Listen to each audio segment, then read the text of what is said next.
My name is Alistair Wheeler. I'm a French photographer. I've been living in Paris for 5 years now. I was born in London, lived there for 7 years, and then moved to the south of France. Raised in Montpellier, and it's really when I got to Paris that I got to see new things, and that I was really interested in showing really what surrounded me, because all of a sudden I was just surrounded by really exciting things. And at first I was just showing Paris in a very touristy way. As the years went by, I was just thinking to myself that the touristy and the déjà vu part of Paris wasn't that interesting anymore, and that's when I really shifted my style, I'd say, or adding my twist and my view on everyday life in Paris. I would go onto rooftops, I would go into the metro, I would go to abandoned places, and it would be just this part of Paris that people didn't necessarily think of when they thought of Paris. I really enjoy landscape and architecture, but the thing I take the most pride in taking pictures of and taking good pictures of would be people. I currently shoot with a 1DX Mark II, and that my go-to lens would be a 35, a 1.4. It's the focal length I started off with. It's the most versatile lens, according to me. I shoot with like a wide variety of lenses. I'm shooting a lot with 70-200 nowadays because it kind of allows me to shift perspective. I like the effect it has on pictures, but I've been using very wide-angle lenses and like telephoto or zoom lenses, but I think 35 is definitely the go-to lens.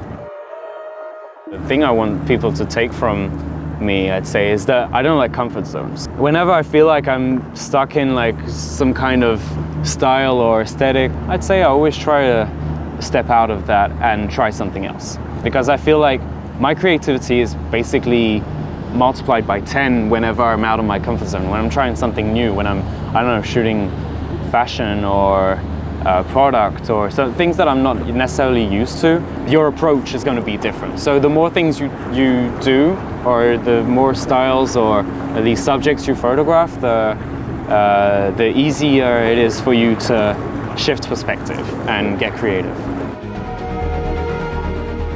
Photography isn't really my full-time job these days. I'm still a student studying software engineering, but yeah, once that's done, I don't really know. I know that if I want to make a living of photography, Paris isn't going to be the city for me. Especially when it's social media gigs. Brands in France don't necessarily have that kind of regard, I'd say, towards social media. We're kind of late, so most of the brands are American or they're American agencies. My favorite picture I've taken is just a picture of these two ladies in Hanoi, which was basically the first picture I took when I got to Vietnam. And their reaction, I thought that they were going to ask me to stop taking pictures or whatnot, and they didn't. She just like nudged her friend and they turned to me and they gave me a smile. And that to me was just, that's what I love about Asia in general, is that they have a really different reaction to pictures. I've been asked often in France to lead the picture, or at least asked why I was taking a picture of them. I've had conversations with people that live right underneath their rooftop and that never were curious to go up onto the rooftop. And to me that's crazy, because just they don't know what they're missing. I've found myself at some point taking pictures for other people, asking myself, oh, are like my followers gonna like this? Although that, really depending on what you want to do with your Instagram or like with your photography in general, I wouldn't recommend that. I would just, or at least focusing on yourself. I would always recommend just do you, and if you enjoy it, then that's all that counts.